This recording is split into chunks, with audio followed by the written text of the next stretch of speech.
नमस्कार, मैं आस्था झा आप सभी का स्वागत करती हूँ हेलो बिहार न्यूज़ पर। आइए नजर डालते हैं आज की सुर्खियों पर।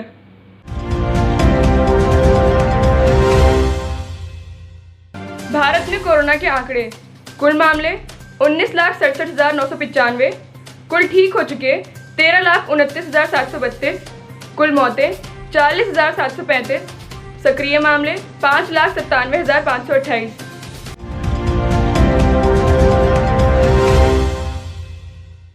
भारतीय दवा कंपनी जायडस कैडिला आज अपने कोविड-19 वैक्सीन के दूसरे चरण का ह्यूमन ट्रायल शुरू कर रही है। दवा कंपनी जायडस कैडिला ने कहा कि उसके प्रस्तावित कोविड-19 के टीके जायकोव-डी के पहले चरण का चिकित्सकीय परीक्षण पूरा हो गया है और अब कंपनी 6 अगस्त से इसके दूसरे चरण का लोगों पर चिकित्सकीय परीक्षण शुरू कर रही है।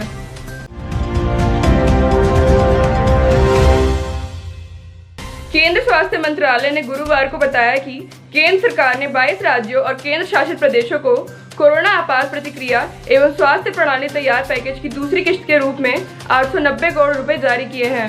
हर राज्य और केंद्र शासित प्रदेश को दी गई वित्तीय मदद वहां कोरोना की स्थिति के आधार पर आवंटित की गई है।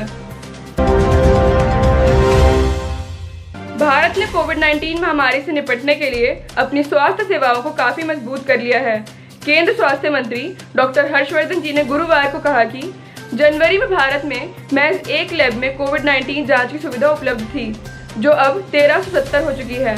उन्होंने कहा कि पूरे देश में किसी भी स्थान से कोई भी नागरिक अधिकतम 3 घंटे यात्रा करके लैब तक पहुंच सकता है।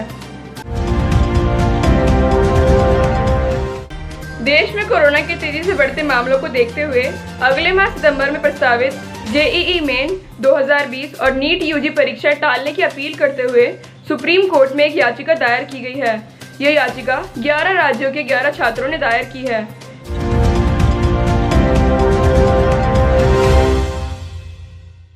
दिल्ली में तबलीगी जमात में शामिल होने वाले विदेशी नागरिकों में से 34 ने सुप्रीम कोर्ट में याचिका दायर कर स्वदेश लौटने की मांग की है। विदेशी नागरिकों की ओर से दायर याचिका पर केंद्र ने जवाब देते हुए कहा कि इन विदेशी नागरिकों को तबलीगी जमात में शामिल होने के लिए भारत में आपराधिक कार्यवाही लंबित है। माफी मांगने के बाद वो भारत छोड़ने और अपने घर जाने के लिए स्वतंत्र हैं। भोजपुरी एक्ट्रेस अनुपमा पाठक जी ने आत्महत्या कर ली है। उन्होंने यह कदम 2 अगस्त को उठाया।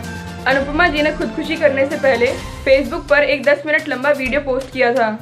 अनुपमा पाठक जी पैसों की तंगी से गुजर रही थी, जिसके चलते उन्होंने आत्महत्या की। नई शिक्षा नीति के जरिए जिन बड़े बदलावों और सुधारों का प्रस्ताव किया गया है, उसे जमीन पर उतारने के लिए शिक्षा के बजट को कम से कम दोगुना करना होगा। हालांकि सरकार के लिए यह कठिन है। बावजूद इसके नीति निर्माताओं ने जो प्रस्ताव किया है, उसके तहत नीति को लागू करने के लिए शिक्षा पर होने वाले सरकारी खर्च को बढ़ाकर 20% करना होगा। मौजूदा समय में यह 10% के आसपास है। जम्मू कश्मीर के उपराज्यपाल पद से एक दिन पहले इस्तीफा देने वाले जीसी मुर्मू जी को देश का नया ऑडिटर जनरल बनाया गया है। वह राजीव महर्षि की जगह लेंगे।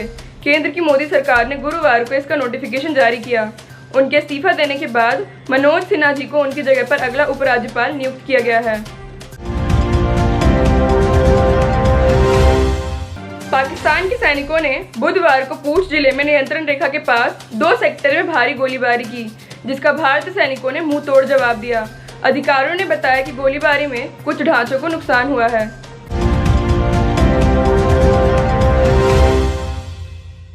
सुशांत सिंह राजपूत खुदकुशी मामले में केंद्र जांच एजेंसी सीबीआई ने एक्शन लेते हुए 6 आरोपियों समेत अन्य के खिलाफ गुरुवार की शाम केस दर्ज कर लिया है। केंद्र की तरफ से बुधवार को नोटिफिकेशन मिलने के एक दिन बाद सीबीआई ने जिन लोगों के नाम एफआईआर में शामिल किया है, उनमें रिया चक्रवर्ती, इंद्रजीत चक्रवर्ती, संध्या चक्रवर्ती, शौविक चक्रवर्ती, सैमुअल मिरांडा, श्रुति मोदी और अन्य हैं।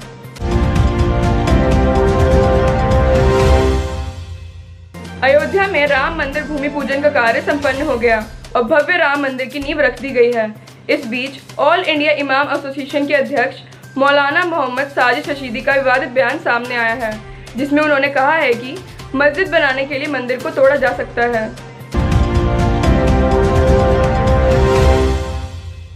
पूर्वी लद्दाख में वास्तविक नियंत्रण रेखा पर चीन का आक्रामक रवैया भी कायम है। रक्षा मंत्रालय ने माना है कि बीते 5 मई के बाद चीनी सैनिकों ने गलवान घाटी समेत पूर्वी लद्दाख के कई इलाकों में एलएसी का अतिक्रमण कर बड़ी संख्या में सैनिकों के जमावड़े को अंजाम दिया। उसका यह भी कहना है कि एलएसी पर चीनी आक्रामकता में कमी नहीं आई है और एलएसी पर जारी सैन्य गतिरोध लंबा खिंचने की आशंका है।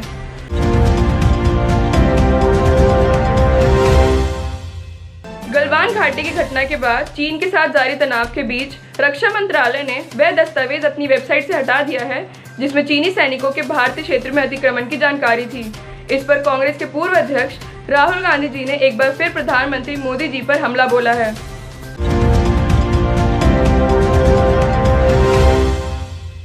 पंजाब के कैबिनेट मंत्रियों ने हालिया जहरीली शराब मामले में राज्य सरकार की आलोचना को लेकर गुरुवार को राज्यसभा सदस्यों प्रताप सिंह बाजवा और शमशेर सिंह दुलो को तत्काल कांग्रेस से निष्कासित करने की मांग की। मंत्रियों ने एक प्रेस बयान में सांसदों के आचरण को घोर अनुशासनहीनता बताया और कहा कि उनके लिए पार्टी का कोई महत्व नहीं बचा है। इसी के साथ मैं आस्था झा आप सभी से विदा लेती हूँ। कल फिर मुलाकात होगी कुछ नई खबरों के साथ। तब तक के लिए अपना और अपने परिवार का बहुत ख्याल रखें। आशा करती हूँ आपको हमारा न्यूज़ प्रोग्राम पसंद आया हो। इसे लाइक एंड शेयर ज़रूर करें। धन्यवाद।